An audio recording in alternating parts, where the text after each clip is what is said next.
मेरे को इतनी सारी चीजें आप लोगों को नहीं बतानी जितना के और स्पीकर्स ने बताया। मैं सिर्फ आपके सामने दो या तीन बातें ही। सबसे पहली बात ये है कि जब एक आदमी सीनियर सिटीजन की एज पे चला जाता है, एंड आदमी आई मीन वेदर मेल और फीमेल, तो प्रॉपर्टी राइट्स बढ़ते ही हैं, कोई घटते नहीं है। बहुत बार ये होता है कि जो मैंने अपने सर्कल में देखा है, या जो मैंने एज ए लॉयर या एज ए जज देखा है, कि लोगों को लगने लगता है कि भाई अब मैं ज्यादा उम्र का हो गया तो मेरे को प्रॉपर्टी की जरूरत नहीं है, और मैं प्रॉपर्टी को किसी बच्चे के नाम में कर दूं या किसी और के नाम में कर दूं। तो सबसे चीज, या फिर क्या मैं इसको डील नहीं कर सकता हूँ प्रॉपर्टी।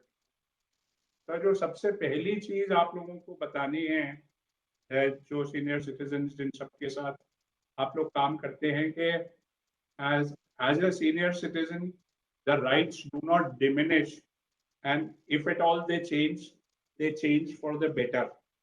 जो सबसे ज्यादा मैंने देखा है in my 40 years career associated with law, एक मिसकंसेप्शन है पर्टिकुलरली अमंग्स द हिंदूज, के उनके लड़के का जो उनकी जायदाद है उसमें जन्म से अधिकार है। ये बहुत कॉमन, मतलब इतने सारे केसेस फाइल होते हैं इस चीज पे, मैं दिल्ली के एक्सपीरियंस से बता सकता हूँ, जिस पे ये बिल्कुल गलत है। और सिर्फ कॉमन मैन को ही नहीं है, बहुत सारे लॉयर्स को भी ये मिसकंसेप्शन है कि लड़के का हक। और फिर 2005 में एक अमेंडमेंट हुई थी, तो उसमें उन्होंने इक्वल कर दिया था लड़के और लड़की को। तो बहुत सारे लोग यही समझते हैं कि जन्म से अधिकार है, तो जो मेरी प्रॉपर्टी है अब वो मेरी नहीं रही, उसमें मेरे अगर 3 बच्चे हैं तो 3 बच्चों का भी है, तो मैं अकेले उस प्रॉपर्टी से कुछ नहीं कर सकता। वो जो कानून है वो सिर्फ एक पर्टिकुलर काइंड ऑफ प्रॉपर्टीज के लिए है, जो आज की तारीख में बहुत कम है, और अगर हैं भी तो बहुत जो higher strata of the society है उसमें वो कानून एक ओल्ड हिंदू लॉ का कॉन्सेप्ट है। तो बट 1956 में जब हिंदू सक्सेशन एक्ट आया था, तो उसमें पुराना जो एंशियंट हिंदू लॉ था वो पूरा चेंज कर दिया गया था। एंशियंट हिंदू लॉ में ये होता था कि भाई लड़के का जन्म से अधिकार होता था बाप दादा की प्रॉपर्टी में, पर 1956 के बाद जो आपकी प्रॉपर्टी है, जो आपने अपने पैसे से बनाई है या आपको कहीं से गिफ्ट मिली है, उसमें आपके लड़के या लड़की किसी का कोई हक नहीं है, वो आपकी इंडिविजुअल प्रॉपर्टी रहती है। अगर जद्दी या इनहेरिटेड, जैसे कि अगर आपने अपने फादर से इनहेरिट करी है, तो उसमें भी कोई बच्चों का अधिकार नहीं है, provided the father has died after 1956, which will be a case in most of the cases now. So that is something which I feel needs to be clarified by all the people who deal with senior citizens. जो मैंने कहा कि better हो जाते हैं rights, वो मैंने इस कारण से कहा, जो ये maintenance of senior citizen in the sense के पेरेंट्स की लॉ है, ये ऐसा नहीं है कि नहीं है। ये 1956 में Hindu adoption and maintenance act आया था, जिसमें there was a obligation on children to maintain their parents, पर वो इतना स्ट्रॉन्ग नहीं था, इसलिए 2007 में जो मीना साहब ने आपको कानून बताया वो आया। मैं एक कानून का और जिक्र करना चाहूंगा, जो जिसका यूज इस एंगल से अभी तक बहुत कम हुआ है। एक डोमेस्टिक वायलेंस एक्ट भी आया था, protection of women from domestic violence act 2005 में।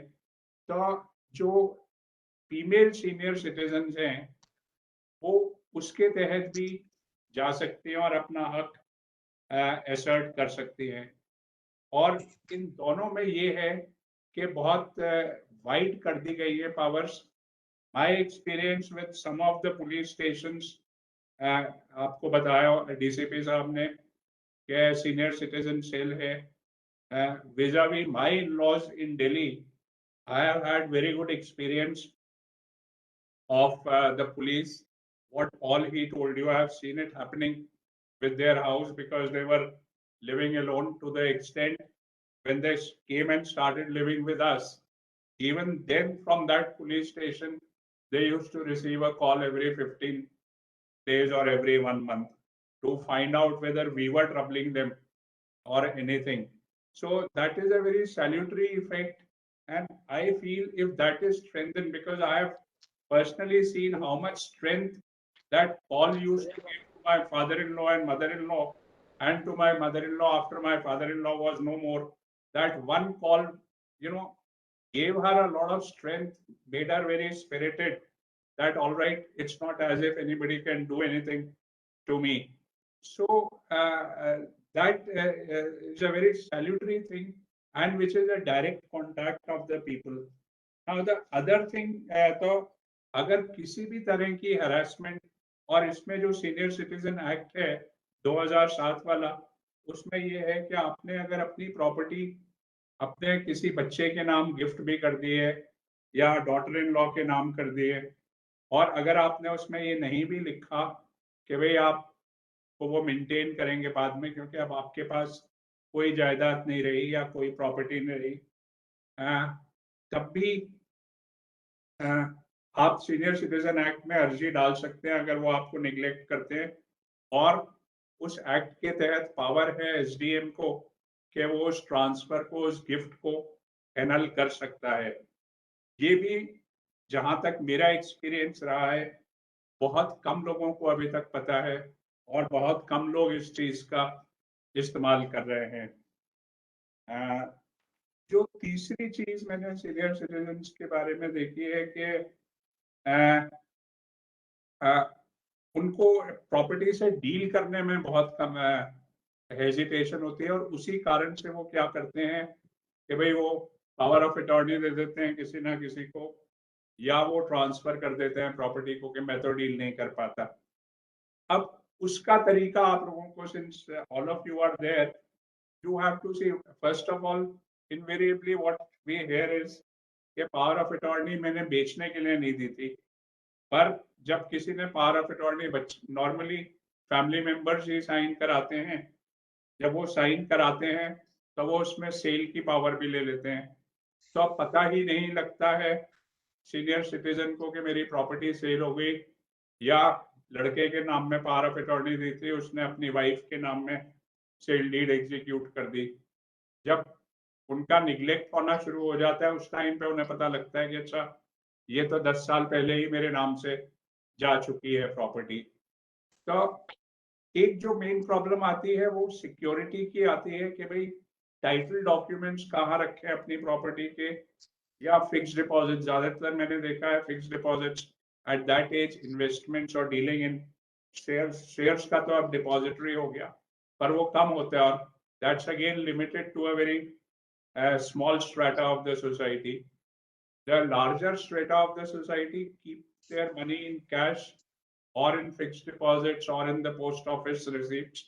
The biggest problem which they find is that there is no security where to keep these documents, and invariably the children take it away, and by forging signatures or getting the paper signed from them without knowing, they encash those things.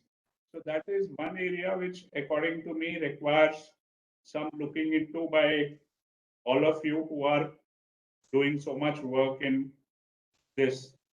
एक और चीज आता है कि बहुत सारे लोग bank accounts में अपने बच्चों का आइदर या सर्वाइवर अकाउंट करा लेते हैं कि भाई अच्छा, मेरे सिग्नेचर्स अब नहीं मिलते, चेक साइन करने में प्रॉब्लम होती है, तो वो उससे ये होता है कि दोबारा से जिसके साथ भी कराते हैं उसको पावर हो जाती है वहां से सारा पैसा निकालने की। So we need to tell them more about nomination and about execution of wills. People generally do these things because they feel कि मैं will में करूंगा तो झगड़े होते रहेंगे. They want to give to one of the children or a larger share to one children over the other. तो उनको इस कारण से वो गिफ्ट एग्जीक्यूट कर देते हैं कि मैं अपनी लाइफ टाइम में ही दे दूं, पर वो करने के बाद उनके हाथ से होल्ड चला जाता है और उसके बाद हरासमेंट शुरू होती है. तो we need to the organizations which are dealing with senior citizens, maybe they need to address the issue of that how to assist them in making a foolproof will or in registration of the will and the depository of the will. There is no place where to entrust the will. See, we have to face the hard truth that today hardly anybody has friends who are willing to step out and take on this onerous responsibility. The family members, in any case, don't want to interfere or appear to act favoring one child and not favoring the other. So there is a real dearth of trusted people with whom the senior citizens can take assistance or guidance that how to go about these affairs.